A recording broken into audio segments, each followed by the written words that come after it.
GST में बदलाव करने के लिए माननीय प्रधानमंत्री नरेंद्र मोदी जी ने कई महीनों पहले से काम शुरू करवाया था। कई सारी ऐसी चीजें हैं जो मार्केट में डिमांड बढ़ेगी।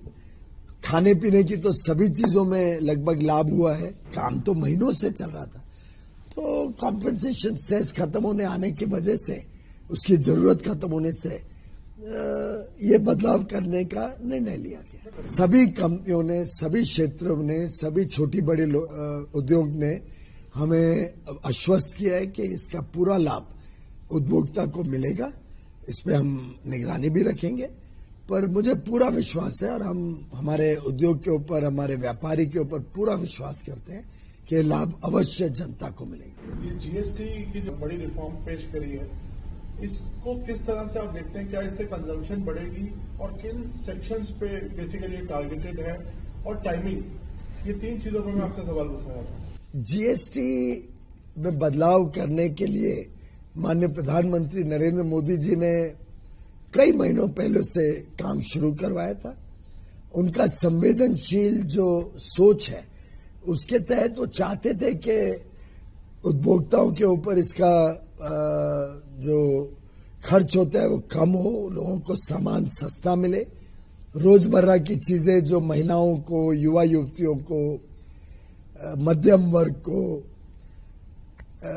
हमारे मछुआरे और किसानों को जो लगते हैं, उन सब चीजों में कटौती करके समाज के हर वर्ग, एक प्रकार से 140 करोड़ लोगों तक लाभ पहुंचे, ये माननीय प्रधानमंत्री जी का सोच रही है।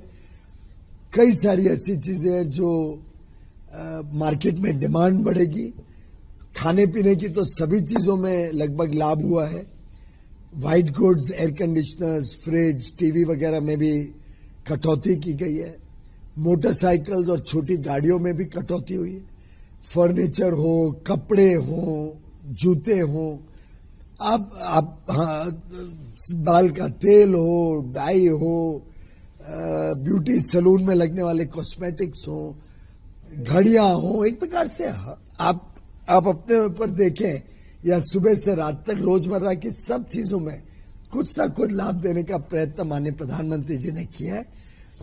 टाइमिंग तो स्वाभाविक है कि कॉम्पेंसेशन सेस हाल में दिखने लगा था कि खत्म होने वाला है, तो उसके साथ ही कोइंसाइड करना था। काम तो महीनों से चल रहा था, तो कॉम्पेंसेशन सेस खत्म होने आने की वजह से, उसकी जरूरत खत्म होने से ये बदलाव करने का निर्णय लिया गया। कंज्यूमर पर क्या ट्रांसफर करेंगी कंपनियां? इसको आप कैसे इंश्योर करेंगे? सभी कंपनियों ने, सभी क्षेत्रों ने, सभी छोटी बड़ी उद्योग ने हमें आश्वस्त किया है कि इसका पूरा लाभ उपभोक्ता को मिलेगा। इस पे हम निगरानी भी रखेंगे, पर मुझे पूरा विश्वास है और हम हमारे उद्योग के ऊपर, हमारे व्यापारी के ऊपर पूरा विश्वास करते हैं कि लाभ अवश्य जनता को मिलेगा। इसमें जो शॉर्टफॉल होगा उसको कैसे भरपाई करेंगे? लोगों को ये फियर है कि दोबारा टैक्स पेयर के पैसे को ही यूज किया जाएगा फिर? नहीं, मुझे लगता है कुछ खास शॉर्टफॉल नहीं आएगा। 22 लाख करोड़ कलेक्ट होता है साल भर में। बहुत ज्यादा शॉर्टफॉल की मुझे चिंता नहीं दिखती है। मुझे लगता है कि दाम गिरने से जो मार्केट में उछाल आएगा, जो डिमांड बढ़ेगी, उससे अपने आप ये टैक्सेस का कलेक्शन भी बढ़ जाएगा। और स्टेट्स के जो अप्रीहेंशन है कि हमारे पास पैसे कहां से आएंगे, स्टेट्स को भी जो सेंटर के साथ होगा वो स्टेट्स के साथ होगा, तो दोनों को आधा आधा पैसा मिलता है, तो दोनों को ही भरपाई हो जाएगी डिमांड बढ़ने से। सर, क्या टैरिफ से इसका कोई संबंध है? यूएस टैरिफ से कोई संबंध नहीं है, क्योंकि टैरिफ एक अलग ही विषय है। हाँ, इतना एक है कि फायदा जरूर होगा। हमारे जो निर्यातक हैं उनको अब भारत में भी बड़ा डिमांड दिख रही है, तो कई चीजें ऐसी हैं जो भारत के डिमांड बढ़ने से उस पर टैरिफ का इम्पैक्ट कम हो जाएगा। तो टैरिफ की अभी क्या स्टेटस है? समय पे पता चलेगा, तो नेगोशिएशंस के बाद क्या होता है क्या नहीं होता है, तो आपको बताएंगे जब नेगोशिएशंस पूरे हो जाएंगे।